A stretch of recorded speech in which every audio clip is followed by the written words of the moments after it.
Yes guys, welcome back to another video on the YouTube channel. He's finished at Portman Road, I believe it's called. Ipswich 0, Arsenal 4. First and foremost, I just want to say apologies about the technical difficulties on the live earlier. Basically, in case you didn't tune into it, I don't really want to delve into it too much because I want to dissect the game more than anything, but yeah, my volume was bugging, so I could barely hear anything.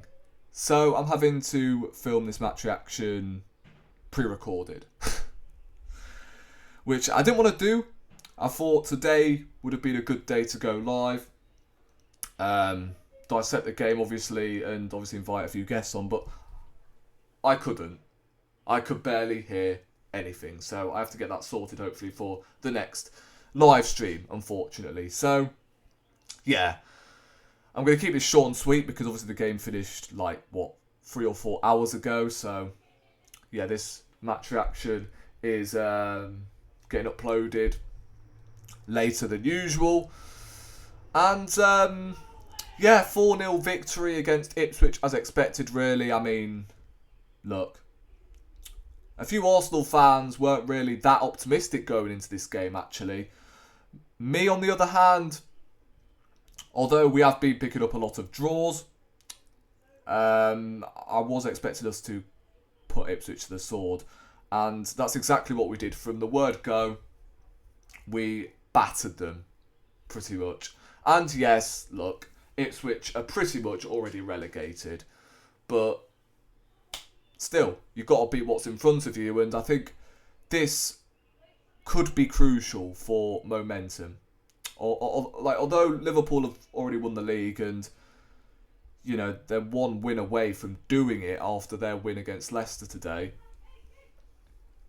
all we can do now is win as many games as possible. We've pretty much cemented our place in the Champions League for next season. We've pretty much cemented second as well. So we're not going to drop out the top 4 and we're not going to win the league. So these Premier League games are pointless apart from the fact, you know, if you want to factor in momentum and that, because, you know, the Champions League is all we've got left to play for, and we've got approximately, to be precise, 180 minutes until, you know, we win that Champions League. Because, look, if you get a good advantage in the first leg, you're not having to win the second leg, are you? So if we get a good result against PSG in the first leg, then obviously, you know, we don't really have to win at their place. However, you know, if we draw or lose, then we're probably having to win that second leg in Paris. But yeah, the game today, obviously, we rotated in a couple of positions. We had Ben White starting at right back. We had Zinchenko playing left back. The midfield was rotated. Obviously, Partey came out and Marino had to drop back into midfield. Trossard played up front. Now, could that be a case of Mikel Arteta trialling that midfield for the PSG game? Which is obviously the week after we play Crystal Palace, because we don't play at the weekend next week. So we've got an entire weekend to obviously regroup and evaluate how we are going to come into this PSG game. So yeah, obviously that midfield, in my opinion, worked really well. Marino, Rice and Ødegaard. We'll get on to Marino later on, but it was nice to see Rice back in the 6 in his natural position, and he had a decent game. Obviously got his assist. I think that's, I can't remember, it's on my head. I think it might have been 22, 23 GA for the season for Declan Rice. But we've got to talk on Marino. Since the turn of the year, you've got to give him his flowers, man. You really have to. Because he has been absolutely superb. That assist for the second goal, I believe, I mean, that is just vintage Arsenal, isn't it? Absolutely superb. And it all started from the Trossard Trossard touch. I think that's going under the radar. That Trossard touch, because I was expecting him to keep the ball in play, I can't lie. But he did so well to get it under control. And obviously he unleashes Saka, roasts his fullback, and then he obviously cuts it back to Marino, who, I mean, whether he meant it, I'm pretty sure he wasn't inclining to score from there. I'm pretty sure that was intentional. But look, we scored. Martinelli, who has been, since his hamstring injuries, looks a lot better. Looks a lot more direct. Scored obviously midweek against Madrid at the Bernabeu, and today he scored against Ipswich. I think he's now scored more goals than he did last season. So he's definitely looking like his usual self. Could that be a case of Marino playing striker, getting the best out of him? I don't know. But obviously when Marino first came in, that was the aim. To hopefully, integrate him into that number 8. So hopefully unlock Martinelli and get the best out of him. Today, that's what we're talking about. That flick was audacious.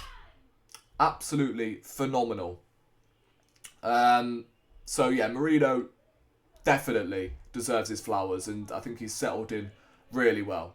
This doesn't mean I want him to play number 9, but wow. 2 assists at the Bernabeu, sorry. And then an assist today. I mean, not just his finishing that I've been impressed with, but yeah, the fact he's an unselfish player.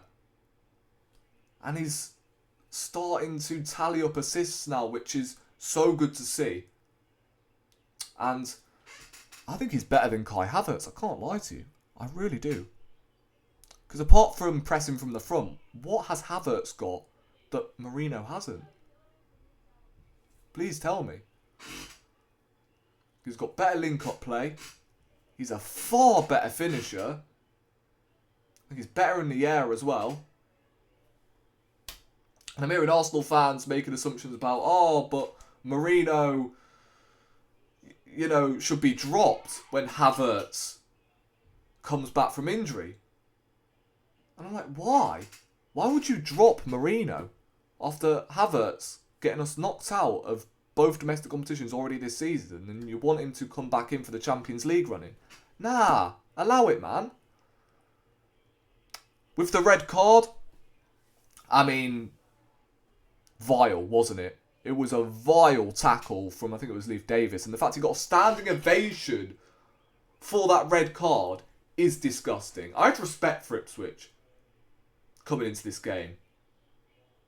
After today, I hope you rot in the Championship. Because the amount of booing, and they're not soft boos, by the way, heavy boos, because their player could have amputated Saka's Achilles. And I was shocked that it managed to stay on for that long, to be honest. And in all fairness, right, 4-0 flattered Ipswich. Saka should have bagged a hat-trick today. I don't know how he didn't convert at least one of them chances. Where he went through, and then the cutback as well, he should be doing a lot better for his quality. But Ødegaard looked a lot better today. Bagged, he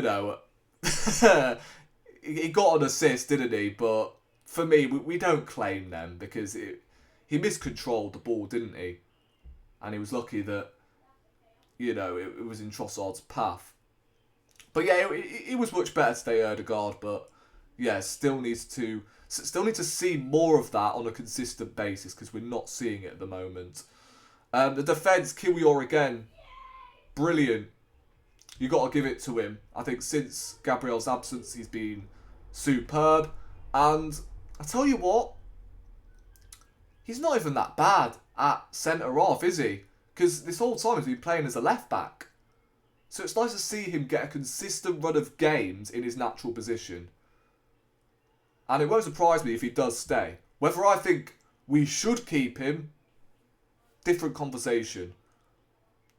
But I can't lie, after these recent performances, I can see Arsenal keeping hold of him, you know. I really do. Because he's proved to be, in these recent games, the Gabriel backup.